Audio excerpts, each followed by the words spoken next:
Namaste, this is Preetika Rao. Welcome to my podcast. Today I have with me Swami Purnachaitanya, also known as the Dutch monk. He's connected with the art of living, and I'm very, very honored to have him on my podcast. Namaste, Swamiji. Namaste, Preetika. So many questions popping in my mind. But the first and foremost is that at such a young age, how did you choose to, leave Netherlands and not only adopt an Indian culture, but also, Swamihood, which is so different and unique, it's like a big step in anybody's life. So how did this happen? I would say it was a very natural, gradual transition in the sense that even when I was very young, I grew up in the Netherlands. I have some connection with India because my mother was born there. Even when I was young, didn't have these dreams where I say, oh, I want that kind of house, or I want to have that kind of car, or I want to be really famous or whatever. I had this thought that, okay, how can I do something that I can use to also help people, make the world a little better? And that interest in spirituality, you can say. But then when I was 16 in Amsterdam, out of all places, I met the founder of the Art of Living, Gurudev Sri Ravi Shankar. He had come there for a public talk. And my mother, through an acquaintance, got to know that he's coming there. And she told me and my brother that, there's a spiritual master coming from India. Would you also like to come along? He's going to give a talk. Now, I had never met a spiritual master, living in Holland. And it sounded very exotic, very interesting. And then when I saw the picture, he looks like a proper saint, long hair, beard, white robes. So we went there. And that is where I would say I had my first real experience of meditation. Because apart from the talk he gave, which was very interesting and very accessible, he also guided meditation, and that 25 minutes just felt like 2-3 minutes. So then I saw someone who had this knowledge, but who was also able to convey it, to give you the experience. So then that kindled something in me. So I started doing some of the programs that his organization, that the Art of Living offers, learn more about breathing, meditation. So I thought I'll go to India for 1 or 2 years, go to Bangalore, where the headquarters of the Art of Living is, and I can volunteer, do some volunteer work so that I can serve, I can make a difference. At the same time, use that time to go a little deeper into this knowledge. And long story short, after those 2 years, I felt like, for me, this is it. How differently do you see the world being a Swami? And, I'm sure there are certain, I don't know if I can call it austerities. There's certain practices that you need to follow every day, and I'm sure they really awaken a lot of your spiritual vision. So do you see some difference? Usually it's said in the tradition that we don't share too much of our personal spiritual experiences. There are so many aspects. There's such a big part of this creation which is subtle, which we cannot perceive. Many people forget that what we can perceive through the 5 senses is only a very small, I think it's less than 5% of what actually exists, because our eyes see only certain spectrum of light, but there is much more, Our nose smells only certain spectrum of smell. There is so much more. There are so many sounds we cannot hear. If it is too high, too low, that doesn't mean it's not there, And at the same time, I've had experiences where for example, with Rudra Puja, Rudra Abhishek, we chant the Rudra Mantras. And once I had a very interesting experience in Meghalaya, also the Northeast, where one of our devotees, one of our Art of Living teachers' house, they had requested during Shravan Mass that please do one Rudra Abhishek here as well. Okay. Very devoted people. It's not a big house. And there, these houses, the older ones, they have this red cement kind of floor, that lal mitti type. It's red color, deep red. So because they have a limited space, so in their bedroom, where they also have their small puja place, their mandir, they had cleared some of the space and they put some bed sheets, white bed sheets and other things on the floor. And they said, we can do the puja here. And we did. They had invited few people and it was a lovely puja. There were 2 pandits with me. So we did the whole Rudra Abhishek there. And I had a feeling that during the puja, sometimes it's such a beautiful energy. So I felt so peaceful. I felt a lot of love, and we did it very, very nicely. And at the end of the puja, when I saw all the flowers, how it had been, we do the decoration, but I just looked at it for a moment and it was so beautiful. So I thought, okay, I almost felt like I would like to take a picture, just as a memory, but then I didn't want to interrupt the puja. So what I did is, there is a last part where you do like they call it Visarjana, where again you complete the puja and you thank those devatas, those energies that you have been with us. So I did that, and then I bow down. And the moment I bowed down, from the top, we had kept 3 lotus flowers right on the top for the decoration. One lotus flower fell down from there, but it didn't fall straight. Like it leapt a little bit, who knows how, and it fell in my lap. Because the puja was done here. So when I bowed down, it came in my lap. And I saw that both the Pandit boys who were with me, they're also looking at me like, how did this happen? Ye kaise hua? So then jokingly, I said, see, it was such a nice puja. You guys also did such a nice job. So the prasad was given to us. Like we got the prasad. It came to us. The moment I said that, these 2 lotus on the top also fell down, but to the side, and they fell in front of both the Pandits. Then they really were like, what is happening? But very beautiful. I said, see, Shiva is so happy, even you got the prasad. Now, after the puja, when I got up, the lady of the house, she's very devoted and also Krishna Bhakt. Like she has a lot of love for Sri Krishna. And for our Gurudev, of course. So she came up to me and she said, Swamiji, I'm so happy, after all these years, finally you were able to come. We had the puja in our house. And, during the puja, I felt such a beautiful energy. It's like, Gurudev or Krishna himself was present here. Now, it's very nice. She had a good experience. So I'm also happy. So I said, bahut acha hai. Good, very nice. Then next day morning, there's a girl who comes there every day to help clean the house, like a maid. So at some point, she calls her that, Madam, how did this happen? What happened? So she called her and she came. Then she saw that area where we had the puja done, which was covered by the bed sheets and all of that. On that red floor, very clearly, there are 2 white footprints, white color. Like you can see like as if 2 feet have stood there. So she got all excited. She calls her family members and she has 2 children also, 1 girl and 1 boy. Now, boy, that time he was like 15 something, 14, 15, and he's not into all this stuff. So he was like, now don't go and tell me that this is whatever, Sri Krishna's footprints or like Gurudev's feet or something like that, this nonsense. But then even that husband and all, like he was curious, so they're checking and it's not going. So that son was like, okay, he'll get some cloth and just wipe it, some water and all that. It didn't go. So they were like, ye kya ho gaya? What is this? So then they came and told me that morning I was leaving from Shillong, from Meghalaya. So they came and they said, Swamiji, this has happened. Do you want to come and see? I said, we have to go because car has been arranged and I have programs there. But maybe you can take some picture or something and show me because it sounded very interesting. So later he sent me some pictures, small video, and you can clearly see there's these 2 white and it's like small feet. So first thought that came to my mind is because our Gurudev also has small feet. It's like similar size, but who knows? So he sent me that. Then I was traveling. I went to different parts of Assam. Then I had to go to Arunachal Pradesh again. So finally, some 2-3 months later, when I came back to Shillong, I had forgotten about it. Then one place they came and met me and they said, Swamiji, would you still like to see? I said, is it still there? They said, yes. They said, what we did is we cut it out from the ground because they didn't want to just walk over it and it's something very special. Right. So they made a nice place to keep it. And then they filled up the floor again with cement. Okay.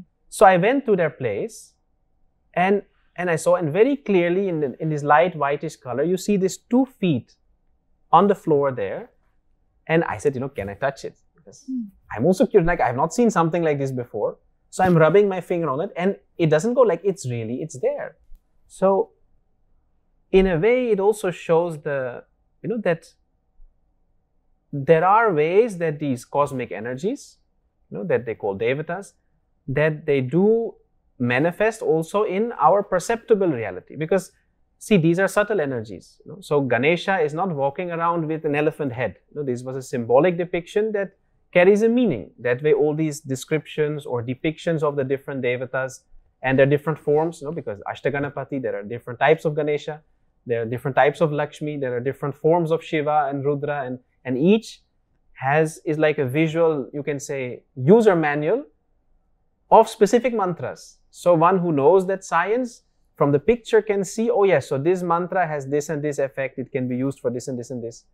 But at the same time, these cosmic energies do manifest, like we see in some temples where there are statues that may have moved, or other miraculous things happen, which you cannot ignore. Like once you've experienced, once you've seen it for yourself, that is how it is. And that way, even with these pujas, like I said, so many times I've had this experience that the moment I'm doing the aarti, some flower will fall down at that moment, and if it happens so many times, so these are small things, but when you start paying attention, it's beautiful because you get a bit of an interaction. It's not just a one-way traffic that, okay, you're praying or you're doing your mantras and you're hoping that maybe somewhere something happens. And one more interesting thing maybe I can share is that, for example, we have the Navaratri celebrations, the Chandi Homa. And once our Gurudev also was sharing that, the kalash, the water pot in which those energies, devatas, are invoked, for each devata, the quality of the water will be different. So that because the water gets charged with that energy, and the thing is, few times I've had the chance to perform also some of these ceremonies, and you can actually feel that one pot, like if they bring a few, the one when you pour the water on the Shivalinga, or the water feels much more heavy, or it feels it's much colder when another one, and they're standing together.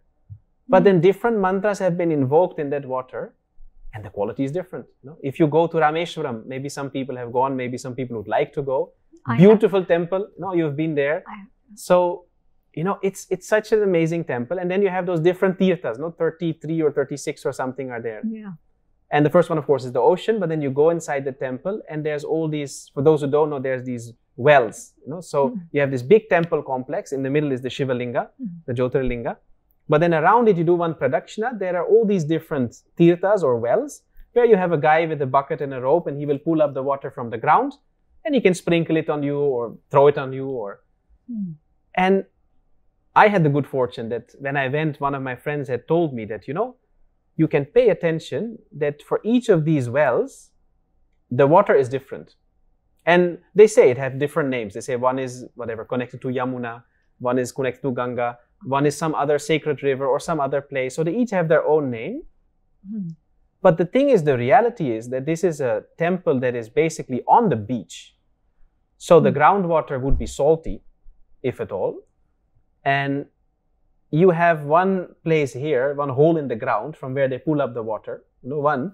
Then maybe 20 meters further down, there's another one. And like that, there's 30 plus of these. And then what I did is I would ask all of them, can you give me a little bit to drink? Okay. And you will see that, for example, here there is one and the water is very sweet. And then 20 meters down, the water has a very different taste. Or it has a different flavor. Or so, I don't know how to explain it. It's the same small piece of land. They're pulling the water from the ground. And yet each of these wells, the water is very different. But it's not the sea water and it's not salty. No, and so how is it that just a few meters difference and the water is very different? Right. So these are amazing things where you see that there is so much more than meets the eye. Is there also some experience you had at the Tarapeeth? Yes, actually there was also in the north of Bengal. So we continued our journey. And then they said, Swamiji, on the way there is a very famous, very beautiful temple for Tara, like a form of the Devi, Kali, called Tarapeeth. And then I remembered once I had heard about it because there is a smashan also. There is a very famous not graveyard, you can say, burning ground, where a lot of Tantra sadhana happens. So people, like it's a famous place. Like how Kamakya in Guwahati is famous as a Siddhi Peeth, like people come there to do their sadhanas to get the Siddhi. So here also a lot of Tantra sadhana happens. A lot of these Bengali Babas and people have all these terminologies. So you'll find some of those sadhus there. They practice in the burning ground there, graveyard, this place. So they said it's a beautiful temple, very famous, and they explained that the story behind it is actually that the sage Vasishta at one point had a dream where the Devi came in his dream, and she explained to him that like I'm waiting in such and such a place, which is now like what is part of China, and you have to take me, bring me and put me in this place. So it is said that Vasishtha went, he found the Murti there and he brought her to what is now Tarapeeth. And I think it was, the original Murti is made of maybe jade or like some stone like that. And they brought me there and they said, we know one of the Pandits, he knows about our Gurudev. So we have arranged, he'll do a nice puja and he'll explain to you a little bit about the temple. So we came there and a gentleman came, very kind. He was so excited. He said, oh no, it's so nice you have come. And he was showing us, he said, this is this, this is that. And then we went inside. He said, okay, because you're Gurudev's disciple and we'll do a nice puja for you.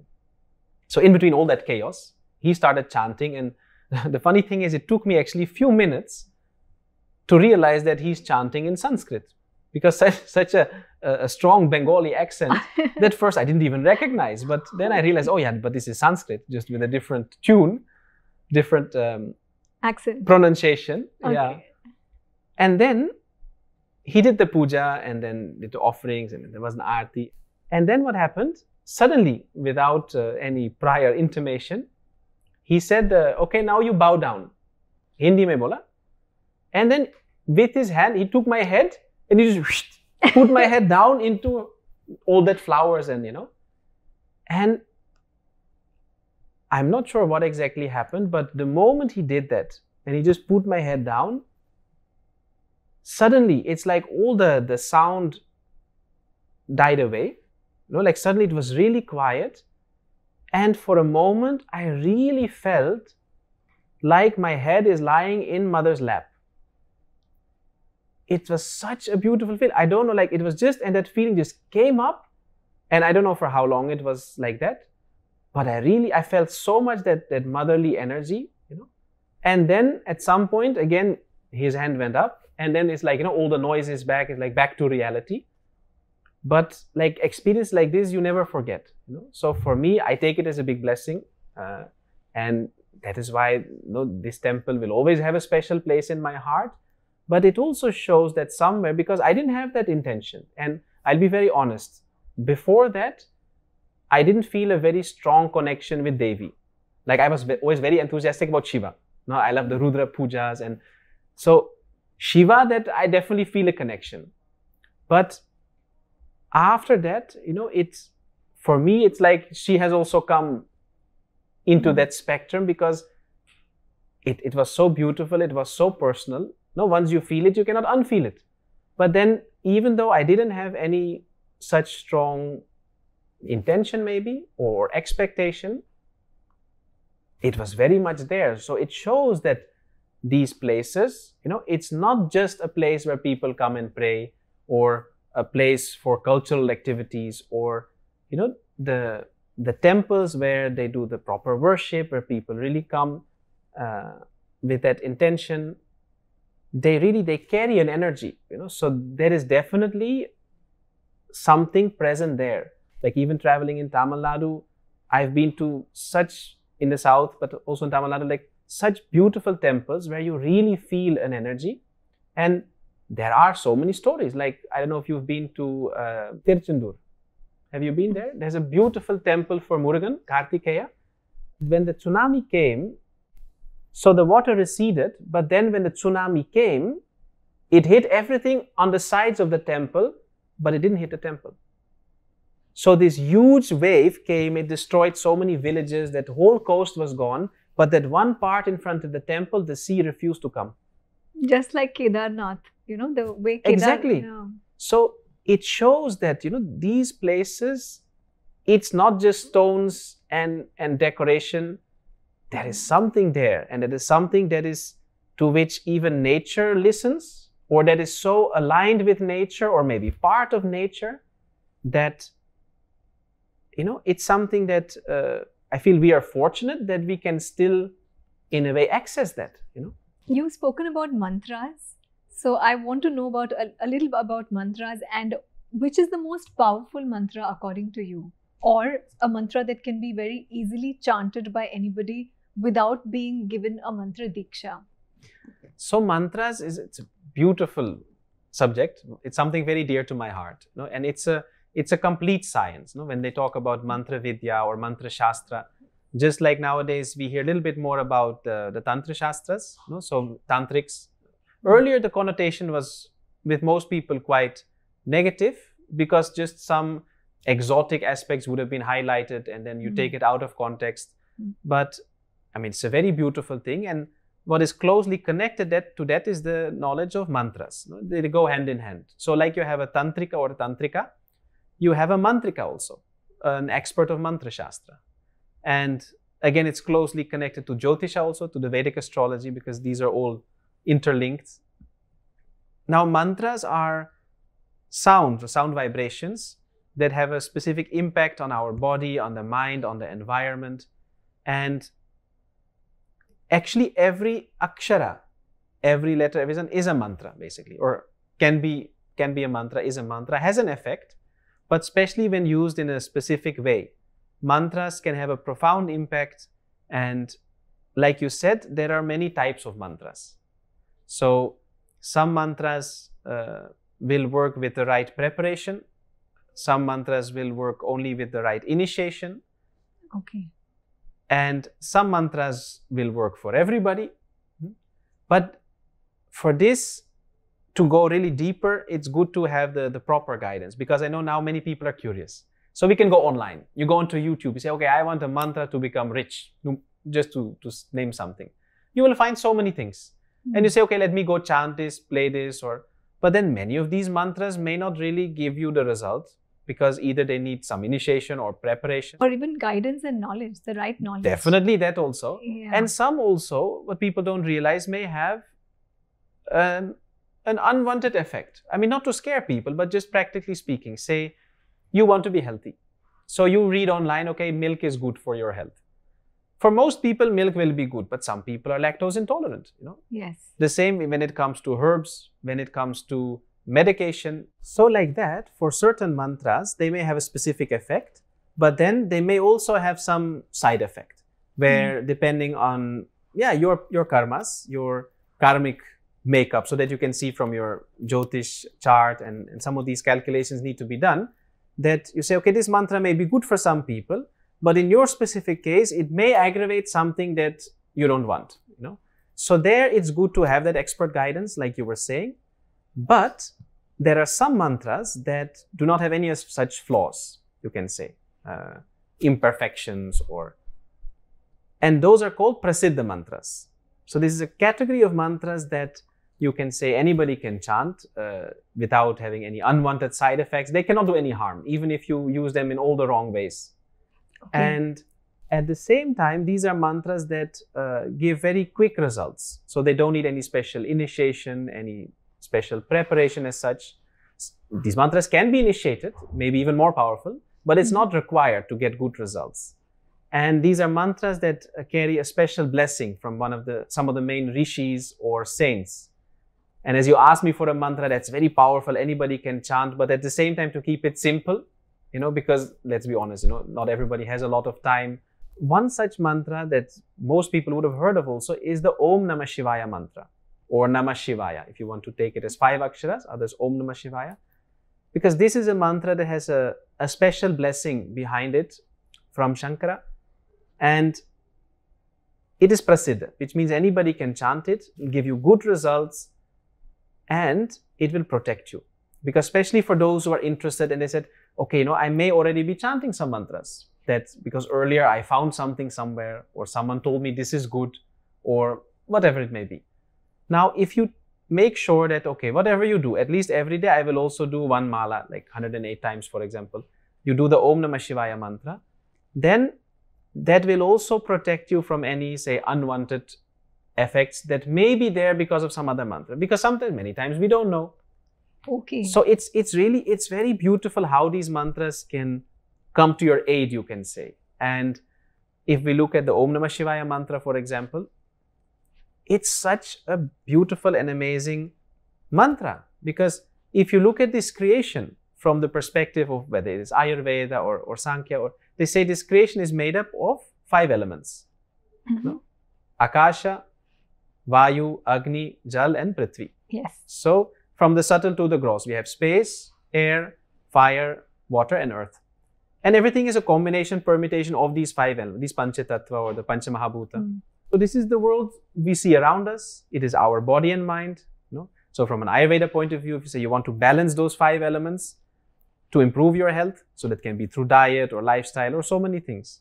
But even from a Jyotish perspective, if we look at the Navagraha, if you look at the Rashis, if we look at all the zodiac signs and the nakshatras, if you go deeper into it, each of them represent a quality of these 5 elements. Mars is Agni Graha, it is fire. Yeah. Now, Ketu also has fire, but it's a different type of fire. Shani is a different type of air element, different quality of air than Rahu, for example. But we see these same 5 elements. So when you look at the grahas, how they are placed, you're basically seeing, okay, how are these 5 elements reacting to each other? What is the end result? And then you get a certain flavor, and then how does that impact me? Because of my constitution, my prakriti, my karmic constitution. So that is why if you say now the planets are in one position, so the quality of time right now is a certain type. That you say, for example, fire is increasing, certain type of fire. But we see that for some people it's a good time. Their health is actually better, they're doing well. And for some others it is a terrible time. So if these planets are the same, then why we are having different experience? Because our own package, our combination of these 5 elements is different. So the effect is the same, but the result is different. If my Agni is normally low, if I have a weaker fire element in me, then an increase in fire will give me more energy. My health will be better. While for someone who has already too much fire, they will burn up, Right. So from a Jyotish perspective, if you learn how to balance these 5 elements, that is also the perfect remedy. That is how you can improve the quality of your time. You can reduce any negative impact.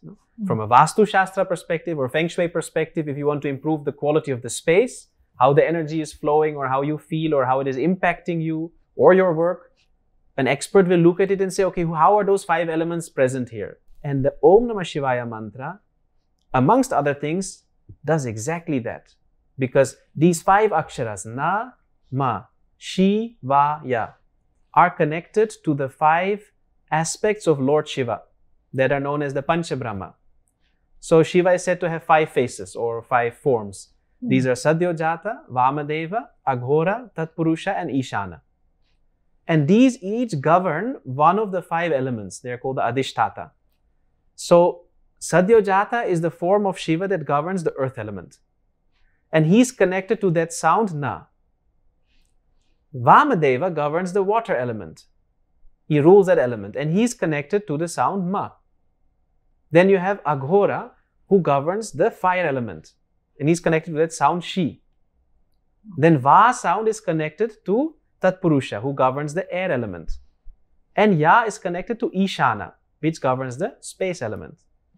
So when you use this mantra, you're basically invoking these aspects of Lord Shiva that govern this creation to bring a harmony in those elements. Okay. So you have a remedy here that you have a mantra that anybody can chant that will have good results and it basically can help you on the physical level and mental level with your health, with the balance. It can improve the quality of the space around you.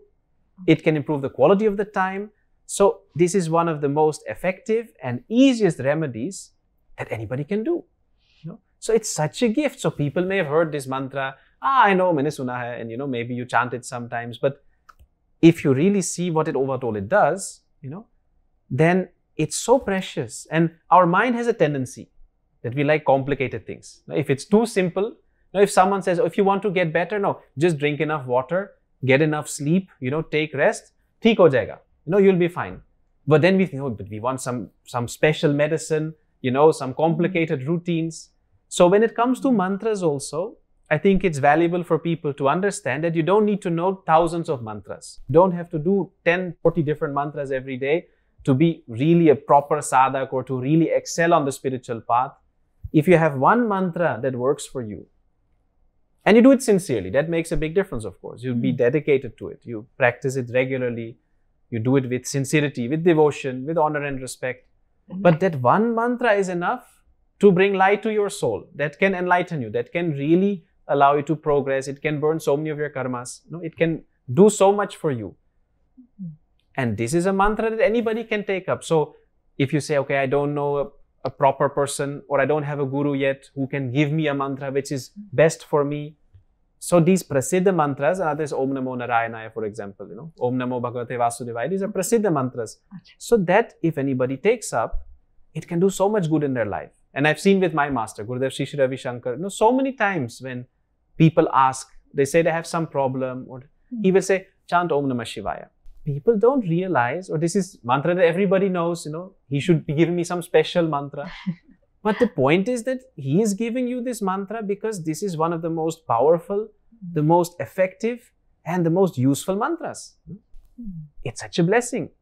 So don't judge that you say, oh, I want so many bejas, Om, I'm Hreem, Kleem, and it should sound really dramatic, that you feel you're in a Harry Potter movie and some special effects will come. I mean, of course, we all like a little bit of magic in life, but I've seen such miraculous things happen just by people chanting this mantra, whether it is healing on the physical level, they had some serious health problems, but this is something that is really useful for everybody. And one more thing that may be nice to mention also is that, people also sometimes think when maybe an astrologer suggests that, you can chant this mantra, or, in that context, someone, who really knows what they're talking about, they say, okay, do this as a remedy. Sometimes people think, okay, that mantra is going to do that thing. Say, I have a health problem, and they say, you chant this mantra, it will help you get better. And then we think, by chanting the mantra, I will get better.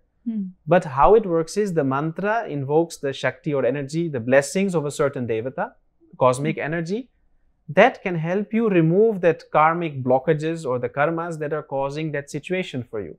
So I can give one example. One person, he had a health problem that the doctors simply were not able to diagnose. Yeah, like he went to so many specialists.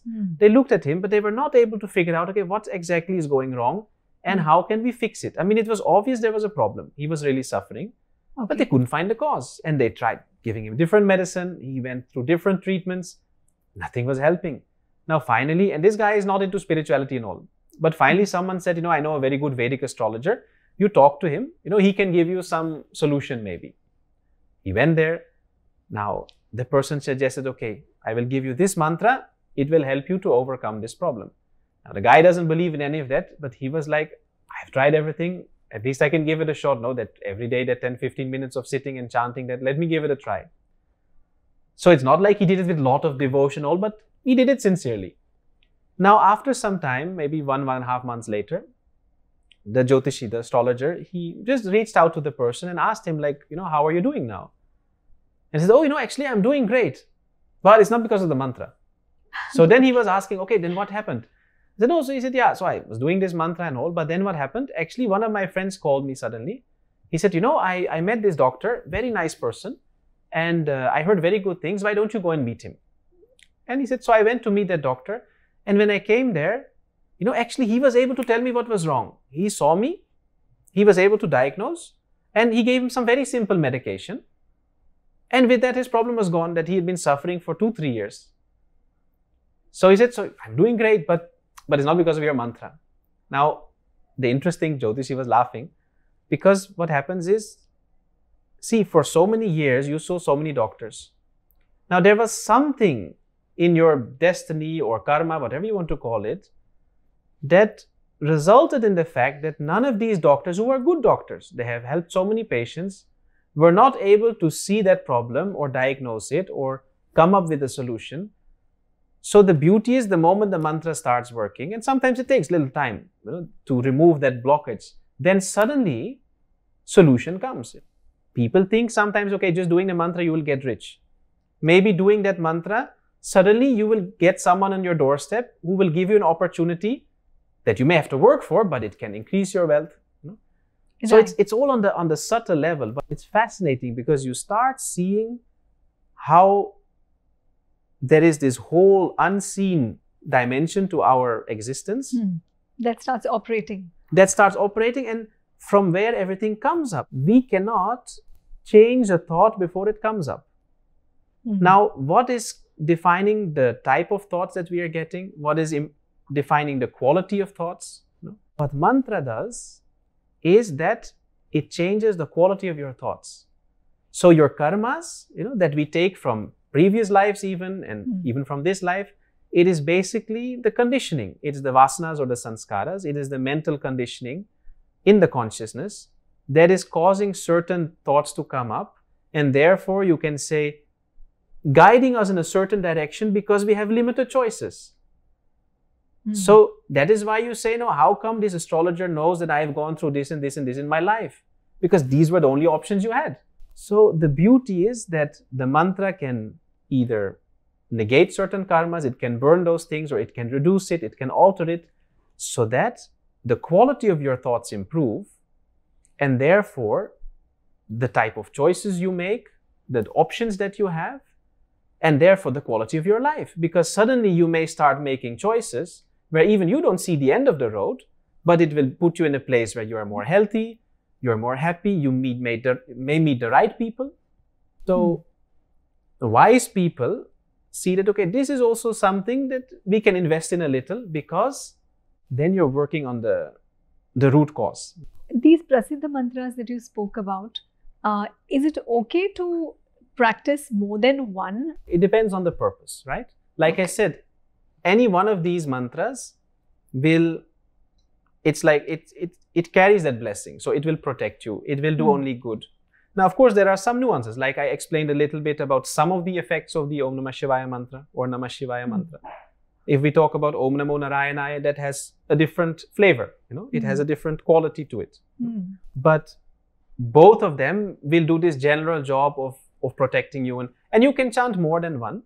And that is where we get into the details. Like, for example, I have personal experiences where I may have really hit a roadblock with something where, you know, a project just wasn't getting done. Now I keep getting obstacles, and then I checked with one of my friends who is a very good astrologer, you know, and then he said, okay, for you, I think this mantra will take care of this problem.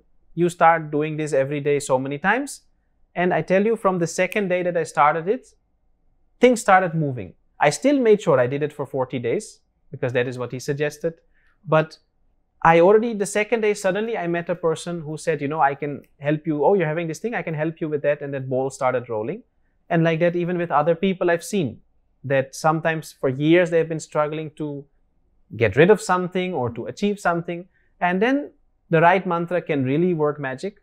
Not work magic, actually. It's logical, scientific impact. But for those who don't see the whole picture, it looks magical.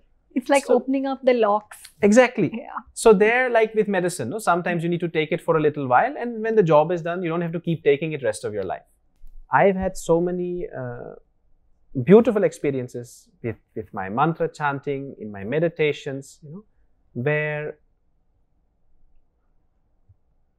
it allows you to, you can say, get a glimpse of this, whether we say higher planes of existence or other planes of existence, and that, you know, it changes the way you look at life, you know, at things. It's very humbling in a way. It also is very reassuring, you know, because in the end, many people, most people, when they may be sincere devotees, they may be believers, they may be religious people, you know, they're over the world over. There's so many who go to temples, to churches, to mosques, to monasteries, and they may be very sincere in their practice. But if you would honestly ask those people that how many really feel a personal connection with God or with the divine in a way that they really feel that he or she or it, whatever, knows me, it's very limited. We have the faith maybe, so we trust it, or we hope for it, or that's what we've been taught, or what we would like to believe. But to really feel it is very difficult because it's very abstract. Something that is everywhere, that's omnipresent, omnipotent. How do I really know that that exists, or that it knows me? But that's why they say if you have a guru, it makes it so much easier to feel that devotion and to nurture it, to let it blossom fully. That's why even great saints have said that, you know, either they say guru bina gati nahi, you know, without the guru, it's very difficult to progress, not just on the spiritual path, in life also. But more than that, you know, this beautiful example is there that if Guru and God come in front of me, first I will bow down for my Guru, and then for God, because Guru is the one who introduced me to God. It's because of him or her that I've been able to experience this. And that is why personally also I feel, because sometimes people ask me that, you're still very young, that too coming from the West, how did you manage to learn so much about Vedic knowledge, about scriptures, how much you were able to experience so many things? But that's because of my master. If I did not have a guru, if Gurudev Sri Sri Ravi Shankarji had not come into my life, even if I would have found these books, if I would have bought all the Upanishads, studied Yogasara, Upanishad, or whatever it may be, there is no way I would have the understanding, the context, and definitely not the experience that I have right now. I feel very fortunate and blessed that I meet people who may be sincere seekers for so many years. And they say, but what you're sharing, it's so precious. How did you? And it comes from a space of experience. They say, because I have been given that experience. He makes it so accessible.